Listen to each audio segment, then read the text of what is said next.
بسم اللہ الرحمن الرحیم اللہم صلی علی محمد وآل محمد وعجل فرجہم۔ عزیزان محترم، آج ہم بات کر رہے ہیں غزہ کی گلیوں میں بھوک اور پیاس سے تڑپتے معصوم بچے وبائی امراض اور غذائی قلت کی شکار ہیں۔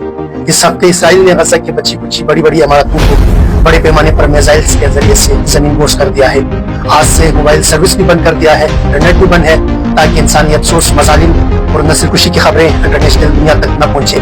لیکن آج بھی طاقتور طاقتیں آنکھیں بند کیے بیٹھی ہے۔ اسرائیل، امریکہ اور مغربی ممالک کی سرپرستی میں ظلم کو مزید شدت دے رہا ہے، جہاں زندگی کا ہر سانس موت کی دہلیز پر لرز رہا ہے۔ ایسے میں ایک قافلہ اٹھا ہے، گلوبل سمود فلوٹیلا، جس کا اردو میں ترجمہ بنتا ہے عالمی قافلہ استقامت، جو انسانیت کے پرچم تلے محاصرے کو توڑنے نکلا ہے۔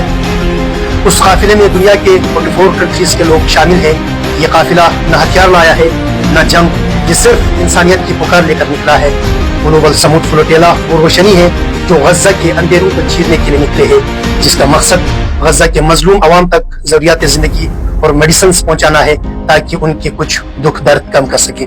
اس پرامن قافلے پر اسرائیل کی طرف سے اب تک 2 ڈرونز حملے ہو چکے ہیں، مگر یہ لوگ اپنے پختہ ارادے کے ساتھ غزے کی طرف بڑھ رہے ہیں۔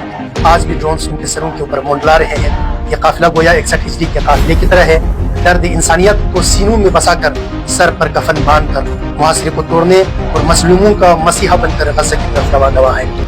اسرائیل کے ڈرونز ان کے سروں پر منڈلا رہے ہیں، تب بھی یہ لوگ سر پر کفن باندھے مظلوموں کی داد رسی کے لیے غزہ کی طرف بڑھ رہے ہیں۔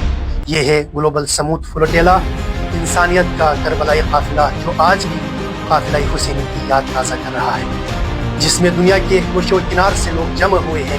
یہ نہ قوم کی قید میں ہے، نہ رنگ و نسل کے حصار میں، نہ مذہب کی دیواروں میں بند ہے، نہ جغرافیے کے دائرے میں۔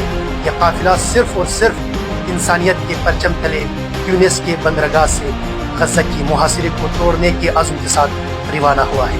اس قافلے میں سیاسی رہنما بھی ہے، سماجی کارکن بھی، ہیومن رائٹس کے حقیقی ترجمان بھی ہے، ہالی ووڈ کے فلمی ایکٹرز بھی اور ڈاکٹرز بھی۔ یہ نہ دہشت گرد ہے اور نہ ہتھیار اٹھائے ہوئے، یہ محض مظلومین کی داد رسی اور نسل کشی کے خلاف غزہ کی طرف رواں دواں ہے۔ میں اس قافلے میں شامل تمام مردوں اور خواتین سے کہوں گا، چاہے آپ شہید ہو جائے یا قید و بند میں چلے جائیں یا غزہ تک پہنچ کر بظاہر کامیاب ہو جائے، آپ ہر حال میں آپ اور آپ لوگوں کا یہ عمل زندہ و جاوید ہے۔ آپ اپنی جان، عزت اور سب کچھ انسانیت کے لیے داؤ پر لگا کر ثابت کر دیا کہ اب بھی انسانیت باقی ہے۔ اللہ اکبر، اللہ اکبر۔ مردہ تو ہماری حکمران، عرب حکمران اور امت مسلمہ کے ٹھیکیدار لوگ ہیں، جو اس ظلم پر خاموش تماشائی بنے کھڑے ہیں۔ They're reporting about this mission. Where is global media when it comes to reporting about the hell they're going to do in this genocide? Where is global media when it comes to holding war criminals to account?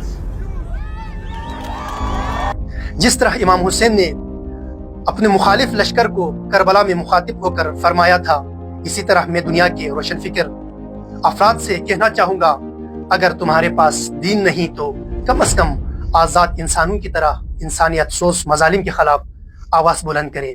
اے مسلمانوں، یاد رکھو، اگر قیامت کے روز غزہ کے ننھے معصوم بچے رسول خدا کے سامنے ہماری شکایت پیش کرے تو ہمارا کیا جواب ہوگا؟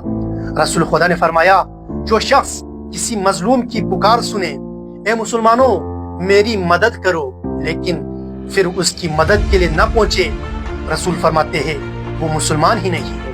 اس حدیث میں ایک عام شخص کی بات کی ہے۔ آج تو آپ کے سامنے آپ کا مسلمان بہن، آپ کا مسلمان بھائی، آپ کا مسلمان معصوم بچہ غزہ کی ویرانیوں سے چیخ کر مدد کے لیے پکار رہے ہیں۔ میری گزارش ہے ہمارے سامعین سے، خدا کے لیے ان معصوم بچوں کی خاطر اپنی آواز بلند کریں۔ ہمارے حکمران، ہمارے جرنیل، ہمارے صحافی برادری، ہمارے علماء، ہمارے عوام سے ہماری گزارش ہے، اب تو کچھ کرو خدا کے لیے، ورنہ شاید یہ مصیبت اسی دنیا میں عذاب کی صورت میں ہم پر بھی ٹوٹ سکتی ہے۔ ہماری گزارش ہے کہ اس انٹرنیشنل موومنٹ کا سوشل میڈیا پر حصہ بنے، ان کی آواز بنے، ان کے لیے دعا کریں اور اپنے حکمرانوں پر اس حوالے سے پریشر ڈالیں تاکہ انٹرنیشنل سطح پر اس قافلے کی حفاظت ہو، پروٹیکٹ ہو اور یہ قافلہ غزہ تک پہنچنے میں کامیاب ہو۔ السلام علیکم ورحمۃ اللہ وبرکاتہ۔